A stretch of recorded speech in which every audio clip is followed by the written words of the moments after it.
Basi Mshenga, naomba nikukaribishe hapa mbele uweze kutuambia kwa nini umetoka Kilimanjaro na watu wazuri waliopendeza namna hii na zawadi nzuri hizi hapa mbele. Jamani, mmefuata nini huko Kagera? Karibu sana Mshenga. Karibu uje utuambie. Karibu sana. Tutamwekea kiti Mshenga hapa kwa heshima. Kiti kile pale. Asante. Bahati nzuri meza kuu tunatambua uwepo wa MC mwenzangu MC Kamala, na leo yuko meza ya wazazi. Asante. Karibu sana. Asante Misalimo. Ulilipia mkeka. Sasa tunaomba mkeka wako ukalie hapo.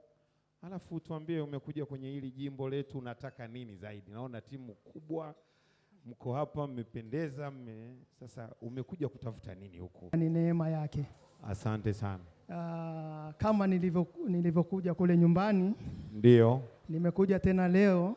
Sawa sawa. Lakini nia na madhumuni yetu ndio ilikuwa kijana wetu alimwona binti wa kwenu wakapendana.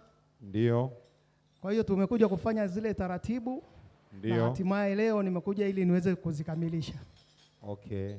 Basi mimi na kumbuka kuna jambo tuliweka vizuri la awali. Ndiyo. Lakini kuna jambo lilibaki. Sasa hilo niambie, umekuja kujaje kwa hilo jambo jingine ambalo tulielekezana siku ya leo utakapokuja, kamilishaje ili tuweze kwenda kwenye hatua nyingine? Karibu. Asante sana. Ndio. Kwa kweli nimekuja vizuri. Niko kamili. Aha. Niko tayari kabisa kumchukua binti. Karibu sana, tukusikie. Karibu.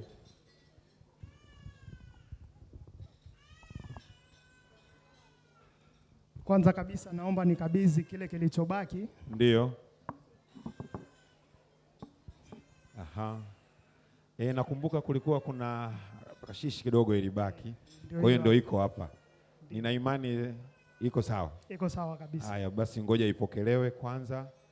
Naam, karibu. Alafu nikabidhi ndio vile vitu ambavyo mliniambia nije navyo siku ya leo. Ndio. Ikiwepo mkungu wa ndizi. Ndio. Upo tayari? Ndio. Naomba niuone, manake je, huo mkungu wa ndizi ni wa Mshale au ule wa Kagera? Sijajua mkungu wa ndizi upi ulioniletea. Wa Kagera kabisa. Wa Kagera.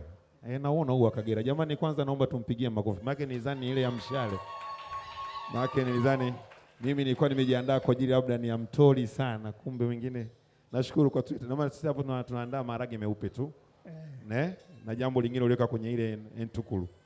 Kuna mtukulu ambayo imebeba vitu vingi ndani yake. Sawa sawa. Na yenyewe iko kamili. Ndio. Lakini kuna vile vinywaji. Ndio. Vya watu wazima na watoto. Lakini tulisembezana vibuyu vitatu vya wazee. Sijajua vimetimia au umeleta kimoja leo au umekujaje? Vipo, nimevichanganya. Naomba nivione hivyo vibuyu kwanza. Hicho cha maabara, testi yako ulichotuandalia. Vile vibuyu, kreti zetu za bia zipo? Zipo. Tulisema 3, zimetimia? Zimetimia.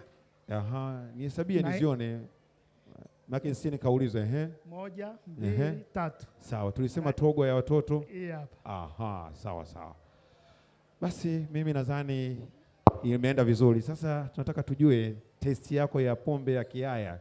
Ndio ile uliotutengenezea? Ndio watengenezea. Haya basi naomba kijana wa familia aliyeandaliwa aje ingia maabara kidogo tuangalie testi ametutengenezea ya kwetu au ametengeneza ya Moshi. Haya sasa kachukue pale, ingia maabara kidogo tuangalie. Wametuandalia ile ya Moshi au ya kwetu nyumbani.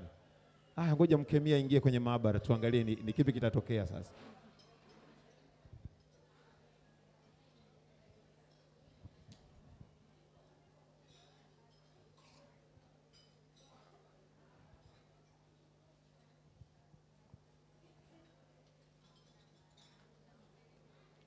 Na kamera ikuone huku tujiridhishe. Igeukie kamera huku. Aha. Hakuna takrima hapa. Wewe sema mzigo umekaaje huo? Umenyoka? Ile ya kwetu yenyewe ile. Karandarugo. Makofi mazito kwa Mshenga jamani. Misalimo naona kila kitu kimeenda vizuri. Mzee wa maabara akashajiridhisha, akasema kiwango kile cha kwetu kiko sawa. Mkungu wa ndizi nidhani mshale naona umetuletea nyumbani, iko vizuri. Kuna kitu cheusi hapo naona, sijajua ni nini.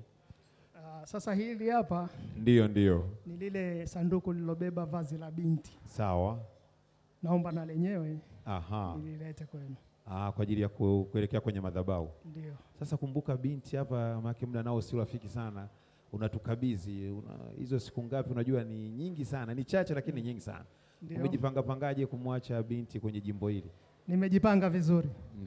Njoo tufunge kabisa. Yaani nataka tulifunge